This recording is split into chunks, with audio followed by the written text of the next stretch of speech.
الله أكبر الله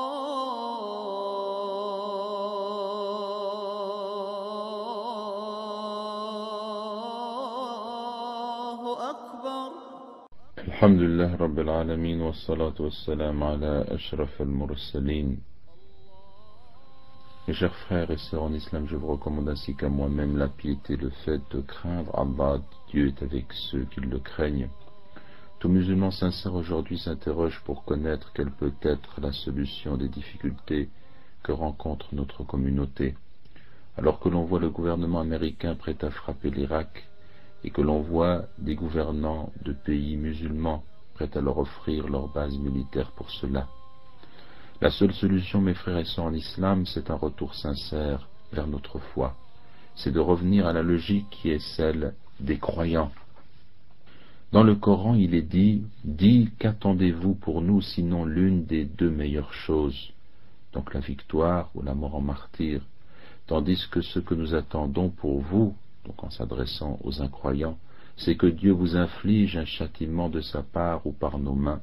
Attendez donc, nous attendons aussi avec vous. » Bien entendu, il s'agit de se rappeler du contexte de ces versets puisque le prophète Mohammed était en lutte contre les polythéistes. Le sens authentique de la foi, mes frères et sœurs en islam, c'est que nous recherchions la vérité, que nous y croyions, que nous nous y tenions fermement, que nous luttions pour la défense de la vérité même de l'islam. Comme il est dit dans le Coran, les vrais croyants sont seulement ceux qui croient en Dieu et en son messager, qui par la suite ne doutent point et qui luttent avec leurs biens et leurs personnes dans la voie de Dieu. Ceux-là sont les véridiques. Être dans une situation de force et de considération est l'une des composantes obligées de la foi.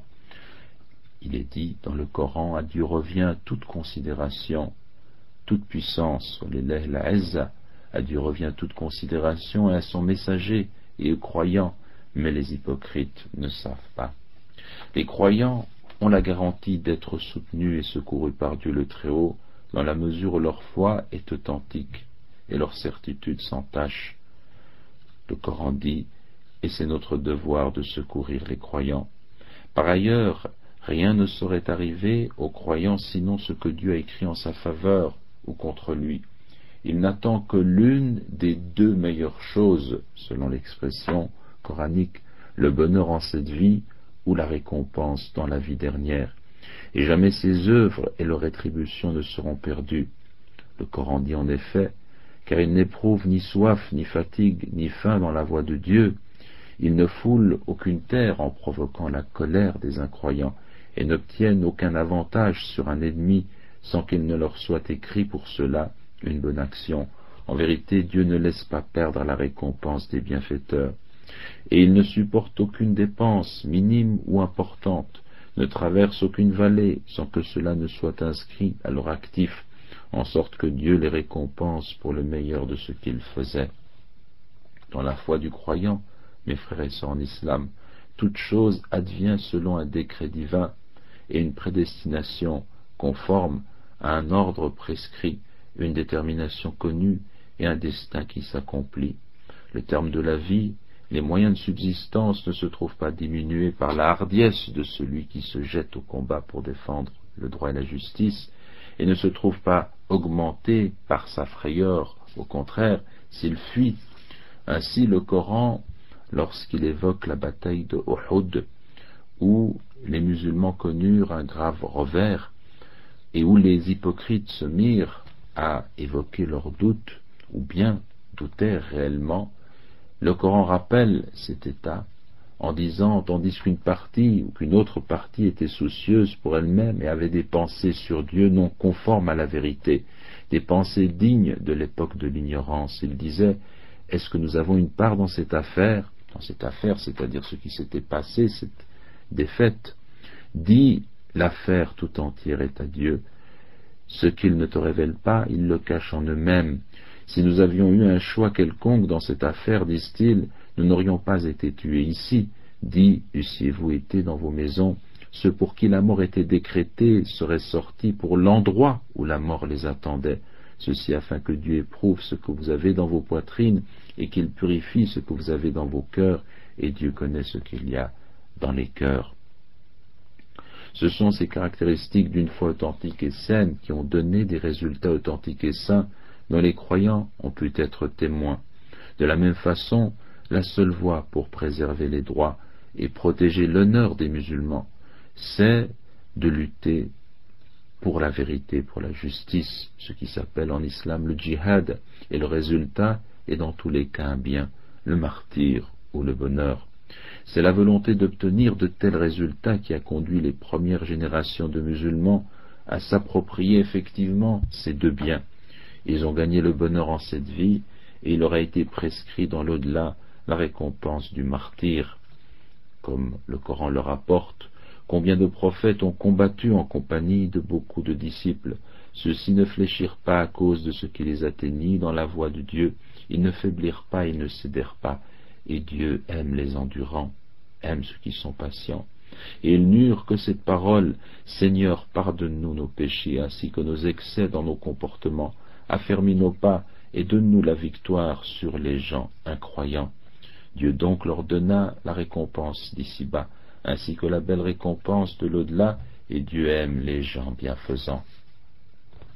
Quant à nous, comme le dit l'imam Hassan al-Banna, rahimahullah, que tu lui fasses miséricorde, il y a plus de 50 ans, plus d'un demi-siècle, quant à nous, nous avons négligé cette excellente logique, la logique de la foi, ce chemin bien tracé, cette voie droite, et nous avons essayé de préserver nos droits par des voies politiques et par des moyens diplomatiques, en sympathisant avec nos adversaires et nos ennemis, en quémandant nos droits auprès de nos oppresseurs et de nos agresseurs, en nous montrant particulièrement disposés à les flatter, à nous attirer leur amour et leur agrément, alors qu'eux ne voudront jamais que nous faire du mal, et ne projetteront jamais que de nous nuire.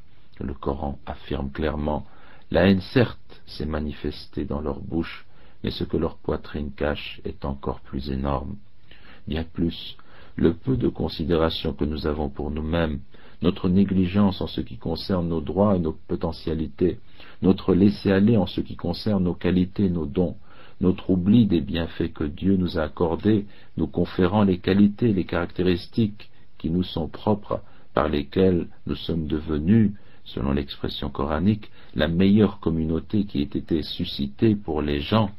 Cela nous a conduit à leur demander de nous orienter dans nos opinions, de nous guider dans la voie à suivre, de les consulter dans nos affaires les plus secrètes, alors que Dieu dit dans son livre sacré: ô vous qui avez cru, si vous obéissez à ceux qui ne croient pas, ils vous feront retourner en arrière et vous reviendrez perdants, mais c'est Dieu votre maître, il est le meilleur des secoureurs. Nous avons certes éprouvé, continue l'imam Hassan al-Banna, les résultats obtenus en suivant pareille voie. Nous n'en avons retiré qu'amertume et aigreur. Il ne reste devant nous qu'une seule voie: revenir à nouveau à la logique des croyants, de sorte que nous soyons certains de nos droits comme eux sont certains des leurs, que nous luttions dans cette voie comme eux luttent dans la leur, et que nous attendions la victoire de Dieu et son appui comme eux attendent. Et cependant, l'heureuse fin appartient aux gens pieux, selon l'expression coranique. Et le Coran dit encore: certes, ceux auxquels l'on disait les gens se sont rassemblés contre vous, craignez-les, cela accrut leur foi, et ils dirent: Dieu nous suffit, il est notre meilleur garant. Ils revinrent donc avec un bienfait de la part de Dieu et une grâce, nul mal ne les toucha, et ils suivirent ce qui satisfait Dieu, et Dieu est détenteur d'une grâce immense. C'est le diable qui fait peur à ses adhérents. N'ayez donc pas peur d'eux, mais ayez peur de moi. Ayez peur de moi, ici c'est Dieu qui s'adresse à sa communauté, à la communauté des croyants. Mais ayez peur de moi, qui s'adresse à tous les êtres humains. Mais ayez peur de moi si vous êtes croyants. Sadaqallahu al-Azim. Nous demandons à Dieu qu'il nous guide et nous pardonne nos erreurs. Allah.